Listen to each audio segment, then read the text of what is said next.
నమస్తే, నేను మీ తేజ. ప్రశ్న రావణ్. సో ఈ వ్యక్తి రీసెంట్గా అరెస్ట్ అయ్యాడు.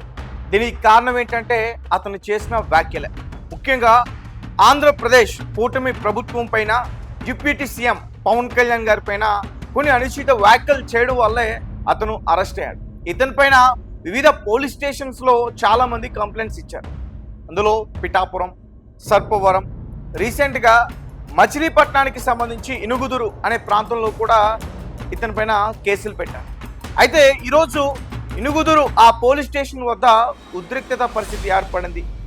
చాలామంది జన సైనికులు అతన్ని అటాక్ చేయడానికి ట్రై చేశారు. కోడిగుడ్లతో కూడా అతని పైన దాడి చేసేందుకు ప్రయత్నించారు. ఆ విజువల్స్ అన్ని కూడా మీరు స్క్రీన్ పైన క్లియర్గా చూడొచ్చు.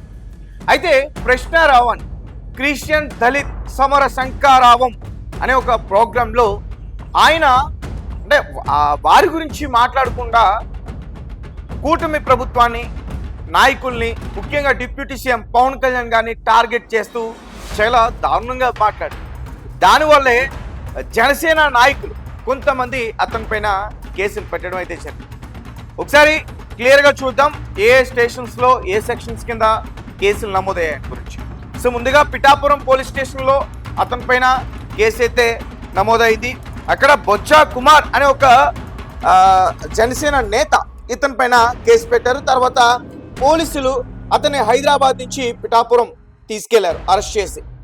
తర్వాత అక్కడ బెయిల్ మంజూరైంది. బెయిల్ వచ్చిన తర్వాత మళ్ళీ సర్పవరం పోలీసులు అతన్ని అదుపులోకి తీసుకుని అరెస్ట్ చేశారు. మళ్ళీ బెయిల్ వచ్చింది. తర్వాత మళ్ళీ మచిలీపట్నానికి ఇనుగుదురు తీసుకెళ్లారు. ఇప్పుడు అక్కడ బెయిల్ వస్తుందా రాదా అనేది వేచి చూడాల్సిందే. ఇలా 1, 2 కాదు, ఇతని పైన దగ్గరగా 40 కేసుల వరకు కూడా నమోదయ్యే అవకాశం ఉందంటూ కూడా చెప్తున్నారు. సరే, ఒకసారి సెక్షన్స్ అయితే చూడండి. అతను మాట్లాడిన మాటలకు గాను పోలీసులు కొన్ని సెక్షన్ల కింద నమోదు చేసి అతను అరెస్ట్ చేశారు. బిఎన్ఎస్ సెక్షన్ 196(1) మతం, జాతి, పుట్టిన స్థలం, నివాసం, భాష వంటి కారణాలతో వివిధ వర్గాల మధ్య శత్రుత్వాన్ని లేదా విద్వేషాలను రెచ్చగొట్టడం. బిఎన్ఎస్ సెక్షన్ 352 శాంతి భద్రతలకు విఘాతం కలిగించేలాగా ఉద్దేశపూర్వకంగా అవమానించడం లేదా రెచ్చగొట్టడం. బిఎన్ఎస్ సెక్షన్ 356(2) అలాగే 356(3) ఎలక్ట్రానిక్ మాధ్యమాల, సోషల్ మీడియా, యూట్యూబ్ లేదా ముద్రిత పాటల ద్వారా ఒకరి వ్యక్తిత్వాన్ని దెబ్బతీసేలా పరువు నష్టం కలిగించింది. బిఎన్ఎస్ సెక్షన్ 111 నేరానికి పురిగొల్పడం లేదా కుట్ర పనడం. అబాట్మెంట్.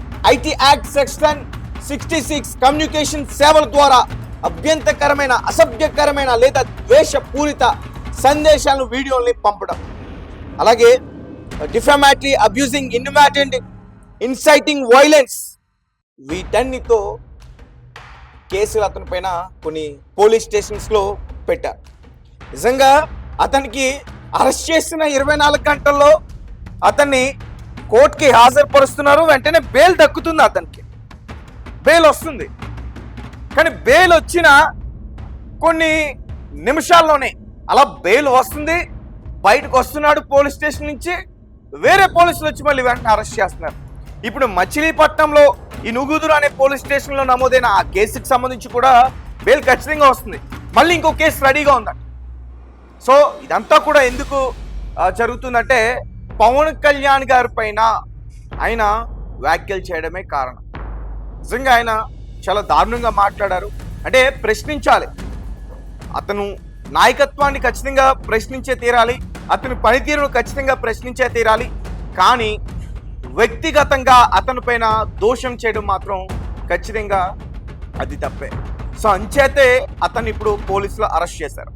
సో ఇంకా పోలీస్ స్టేషన్ చుట్టూ ఇంకా చాలా ఉన్నాయంట. వాటన్నిటిని కూడా తిప్పే పరిస్థితి కూడా ఉంటుంది అంటూ కూడా చెప్తా ఉన్నారు చాలా మంది. ఒకసారి మనం విజువల్స్ చూద్దాం. ఎక్కడైతే ఇప్పుడు మచిలీపట్నంలో అతని పైన దాడి చేయడానికి ప్రయత్నించారో ఆ విజువల్స్ ఒకసారి మనం చూసే ప్రయత్నం చేద్దాం. మీరు క్లియర్గా చూడండి. So present Machilipatnam police station వద్ద తీవ్రమైన ఉద్రిక్తత ఉంది. ప్రశ్న రావణ్ పైన జనసేన కార్యకర్తలు, నేతలు దాడి చేయడానికి ప్రయత్నిస్తూ ఉన్నారు.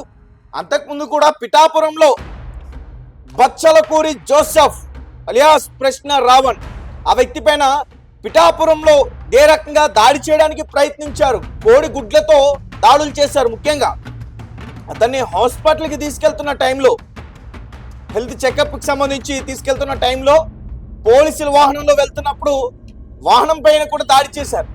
నిజంగా ఆ రోజు అతను దొరుకుంటే గనక ఖచ్చితంగా పరిస్థితి వేరేలా ఉండేది.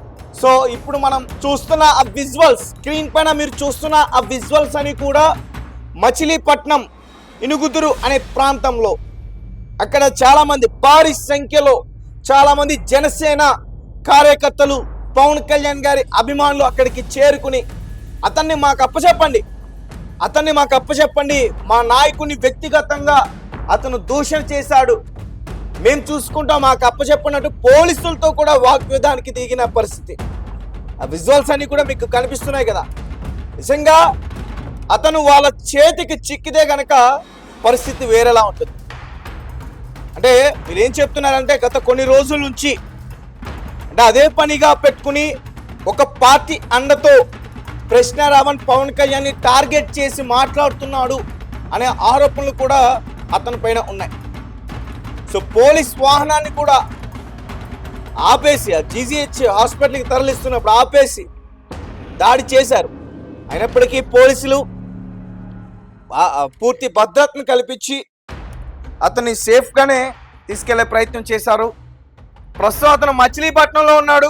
మరి మచిలీపట్నంలో అతనికి బెయిల్ వస్తుందా, బెయిల్ వచ్చిన తర్వాత మళ్ళీ వేరే ఏ స్టేషన్కి తీసుకెళ్తారు అనే దాని గురించి ఉంది. మొత్తానికైతే ఇంకా 40 వరకు కూడా అతని పైన కేసులు ఉన్నాయట. ఇక కేసులు పెట్టడానికి చాలా మంది ముందుకు వస్తున్నారట. సో ఇంకా కేసులు నమోదైతే మళ్ళీ ఇక్కడ రిలీజ్ అయితే మళ్ళీ వెంటనే అరెస్ట్ చేస్తారు. సో ఇదంతా కూడా ఎందుకు చేస్తున్నారంటే అతను పవన్ కళ్యాణ్ గారిని ఉద్దేశించి ఆ రోజు ఏలూరులో జరిగిన ఆ సభ దగ్గర అతను మాట్లాడిన మాటలకి పోలీసులు పెట్టిన కేసులు డిఫామేటరీ, అబ్యూజింగ్, ఇంటర్మీడియేటింగ్, ఇన్సైటింగ్ వైలెన్స్ అంటే ఉసిగొల్పటం. సో ఇలా కొన్ని సెక్షన్స్ కింద అతని పైన కేసులు పెట్టారు. కేవలం ఒక్క పోలీస్ స్టేషన్లోనే కాదు, ఇంకా వివిధ పోలీస్ స్టేషన్లో ఇంకా పెడుతున్నారు. అలాగే సర్పవరానికి సంబంధించి అప్పట్లో పిఠాపురంలో ఒక ఇన్సిడెంట్ జరిగింది, కుల వివక్షత జరిగిందని స్కూల్లో ఆ ఇన్సిడెంట్ జరిగింది. దానికి సంబంధించి ఇతను అంటే కుల గొడవలు రెచ్చగొట్టే విధంగా పిల్లలతో వీడియోలు తీసి సోషల్ మీడియాలో పెట్టాడు అనే కేసు, దానికి సంబంధించిన కేసులు కూడా ఇతని పైన పెట్టడం అయితే జరిగింది. సో చూద్దాం మరి ఈరోజు బెయిల్ వచ్చిన తర్వాత మళ్ళీ అతను బయటకు వస్తాడా లేదంటే మళ్ళీ అరెస్ట్ చేస్తారా అండ్ మీ కామెంట్స్ ఏంటి, మీరేం చెప్తారు ప్రశ్న రావణ్ గురించి ఖచ్చితంగా తెలియపరచండి.